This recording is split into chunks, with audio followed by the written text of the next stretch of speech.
Hello, welcome to another video. As you can tell from the thumbnail, the title, the time of month, all of that kind of jazz. This is my July TBR. So, yeah. So, July TBR. I don't know how this is going to go. I have a massive pile of books next to me, which I kind of need to get read next month. And yet I've decided to play a TBR game to take that choice away from me. This could be pure chaos. So let's get into it. Anyway, I was looking at my like goals for the year, and I realised that one of my goals for the year was basically to finish more series than I started. This year I have started 8 series, which isn't too bad, and finished 6. 3 of those have been DNFs. So I want to play catch up with my series. I've been tracking my reading properly since about 2019. So I know I've got series that I started in 2019 and I still haven't finished. And every subsequent year since then as well. So I've decided that I'm going to take a series that I started every year since 2019. So 2019, 20, 21, 22, 23 and 24. So 6 series, and I'm going to make progress in them. I have picked fairly strategically, and 4 of the books that I've picked will finish said series. But that is if I can get them on the TBR, and if I can't get them on the TBR, if I can fit them in to read. I've also decided I'm starting a new series this month as well, but we're going to get to that. We're going to get to that. But let's start with the TBR game. If you haven't seen Jenny's Jenga before, this is my TBR game. I will leave a playlist somewhere. So I play Jenga. I'll build up a Jenga tower. Every brick has got written on it a number and a colour. The colour up here correlates to a genre. I have changed these around again. So now red is middle grade and YA. Orange is fantasy or sci-fi. Yellow is thriller or crime. Green is romance or contemporary. Blue is historical or classic. Purple is non-fiction, poetry, graphic novel. And pink is, as always, any book. And I will basically pull out the bricks, match the prompt, which is the number, to the genre. If I can't find a book within that genre, I can go to any genre, but it will mean adding an extra pull. And as always, I'm going to start with 5 pulls and hopefully stick to 5 pulls, because there's a fairly large pile of books already on the floor that I need to get on this TBR. So let's see what we can do. Right. Hello. As always, we have awful angles because I can't work out how to get both the tower and my face into a shot. So we just won't have my face in for this part. Okay, bye.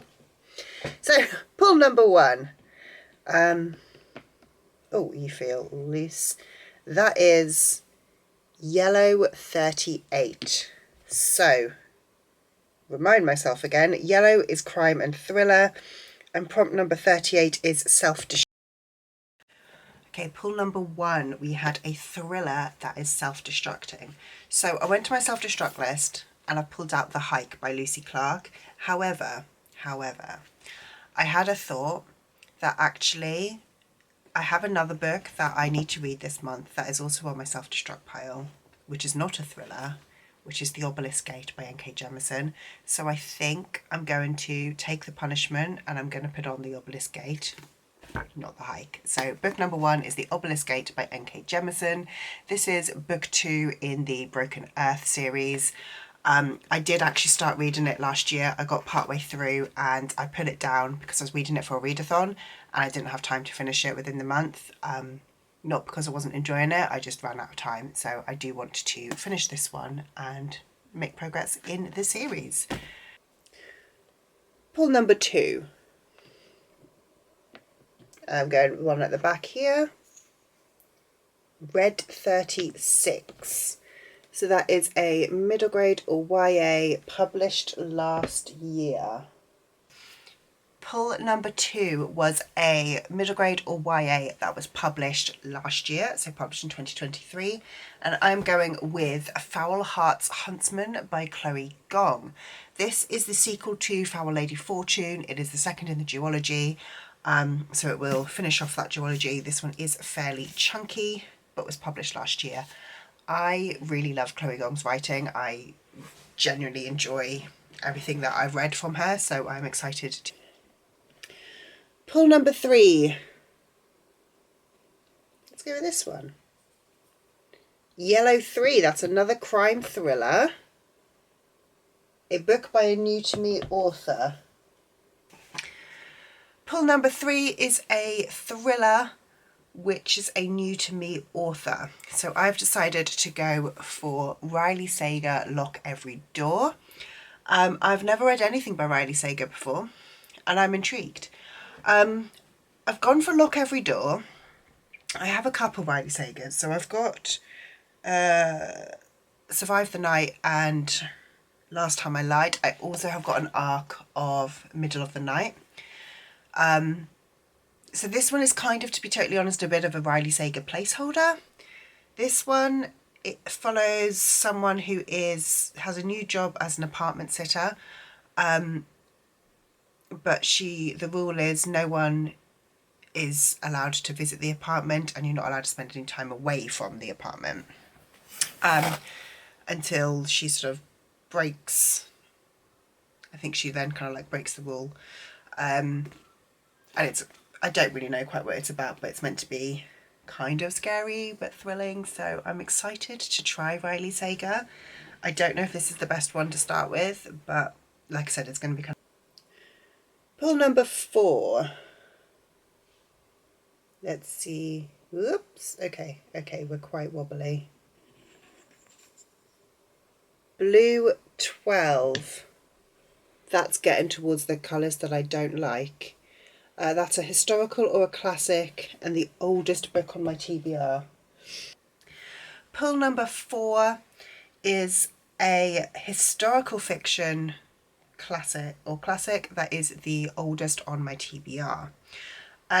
So technically that would be the Guernsey Literary and Potato Peel Pie Society. However, I don't particularly want to read this. It is on Diddy, so I could, but I don't particularly want to read it. I think I have read this one before many, many years ago. But I've decided that what I'm going to do is twist this prompt and not use the genre, so add another pull. And instead of going with that one, I'm going to go with Girls of Fate and Fury by Natasha Yang. And the reason that this one counts is, even though Girls of Fate and Fury itself is not the oldest book on my TBR, this is the oldest series on my TBR. So I started this series in 2019. I have not finished this series, and we're in 2024. So we're 5 years later, and we still haven't finished the series. So therefore it is kind of the oldest book on my TBR. So I'm making it count, and I'm adding another pull. Pull number 6. Going right down at the bottom here. Oh, I know I'm not meant to use 2 hands, but I'm doing it anyway.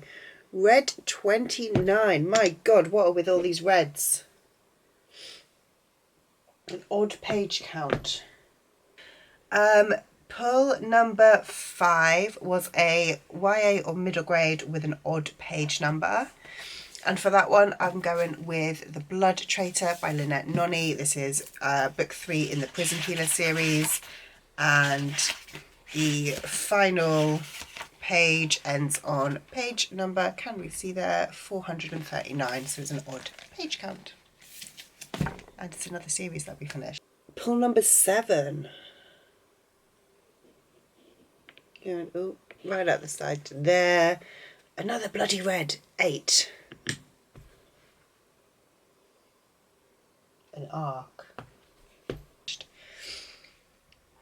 Then pull number 6 was a middle grade or YA arc. And this one was really tough because I have got middle grade and YA arcs that I could read, but nothing that I'm like massively excited by right now. So I've put on The Boy Who Beat the Gods by Ashley Thorpe. This one comes out in July. Do I have an actual release date? 4th of July. It does sound like it's going to be interesting. It sounds similar to like a Rick Riordan Presents book. So the synopsis says, Ko dreams of eating the forbidden fruit of the Orishas so he can gain their power and stop those merciless beings who terrorize his people. So when a fruit mysteriously appears in his path after the Orishas snatch his sister, he leaps on it. Surgeon with new and difficult to control powers, he joins forces with a shapeshifting trickster god and a vengeful princess to save his sister and put an end to the mighty Orishas.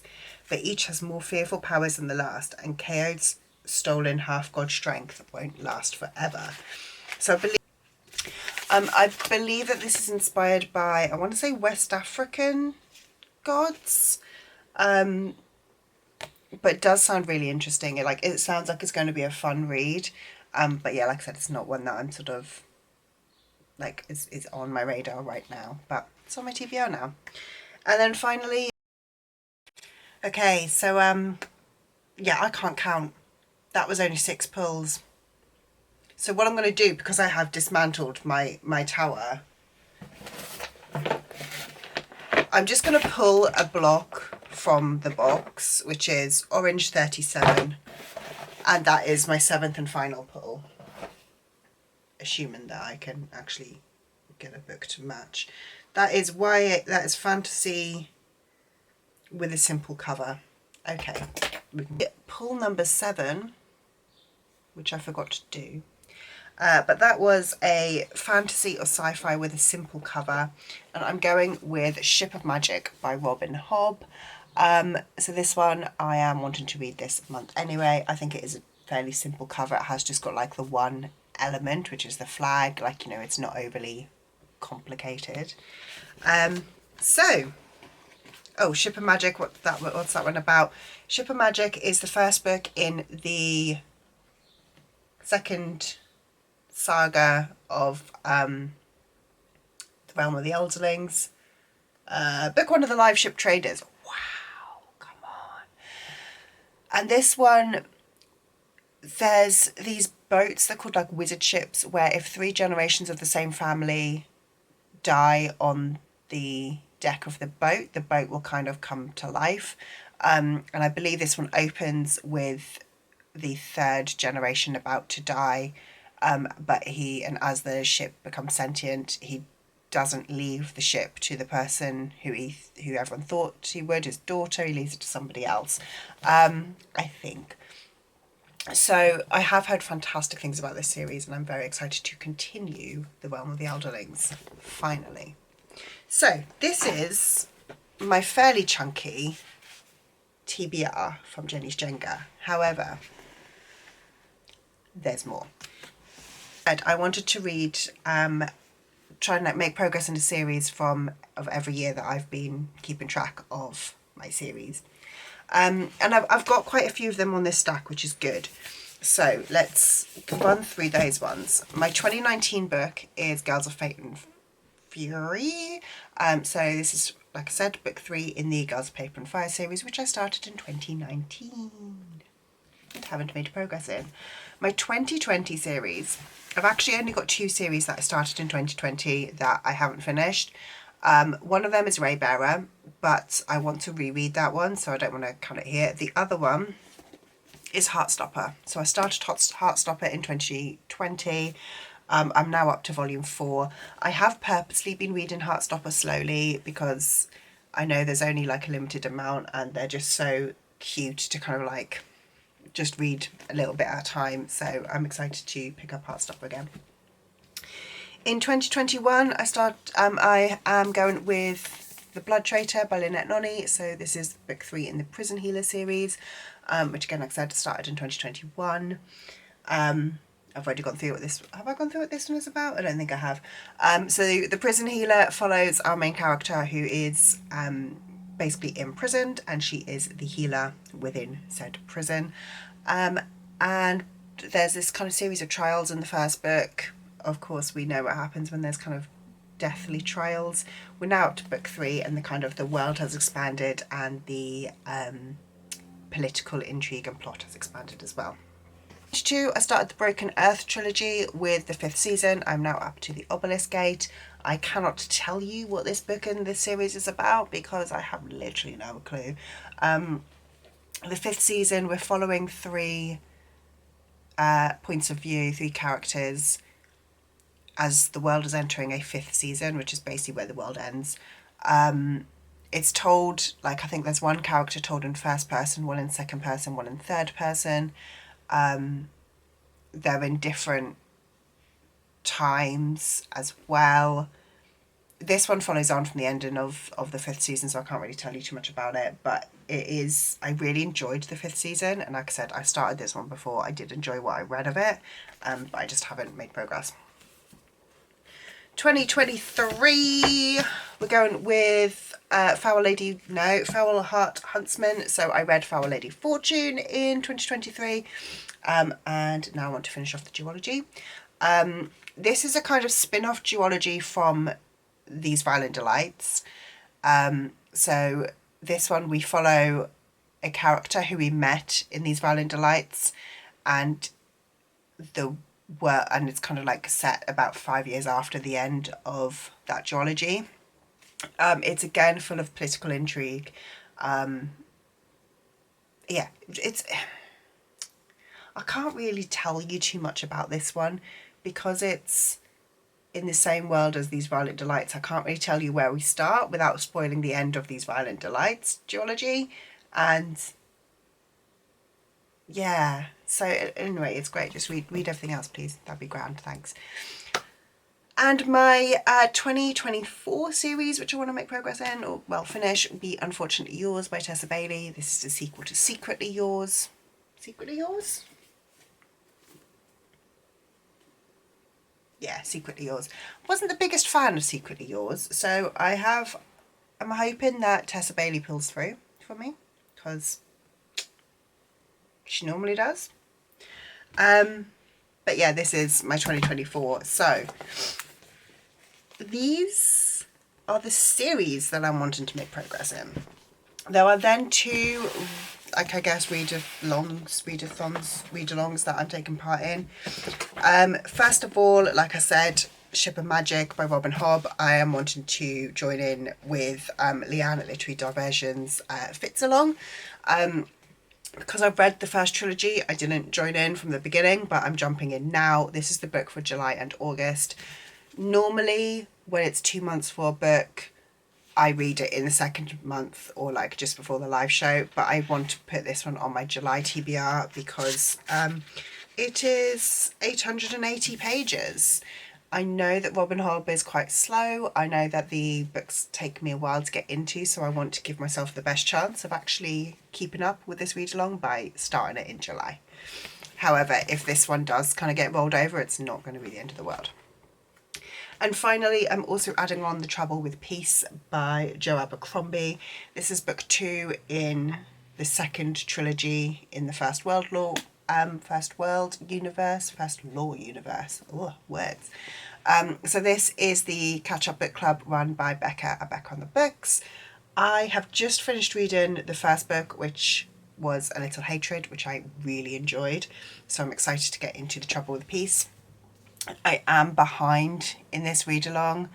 So A Little Hatred was the March and April book. I didn't read it. This one, A Trouble with Peace, is meant to be the May and June book. I haven't read it, so the live show will be in the middle of July. This will be one of the first books that I read at the beginning of July. And this is intimidating. This is now what my TBR looks like. I'm not scared, you're scared. I can't hold that up though. If you've read any of these books, please do let me know. Tell me just how delulu I'm being, and what are your thoughts on any of them? I think I'm going to actually enjoy most of these, if I'm totally honest. I think Trouble with Peace might be one of the highest rated ones. I'm very excited to get back to Heartstopper because again I know it's going to end up being like a 4 or 5 star because it's Heartstopper and it always is. I'm actually really excited by most of this stack. To be honest, the only ones that I'm not super stoked by, actually no, I'm excited by all of this stack, I think. Yeah, there's nothing that I'm like, I don't really want to read that, which is good because they're all on my TBR. You know, I have acquired all of these books willingly. I'm saying that in a kind of weird way because the arc I didn't ask for, but actually does sound quite good. Anyway, I'm now just rambling, so I'm going to end this video here. Please do let me know if you've read any of these books, what are your thoughts on any of them, and if you like this video, please do leave me a like, subscribe down below, let me know what you've got on your TBR, and I will see you in the next one. Bye.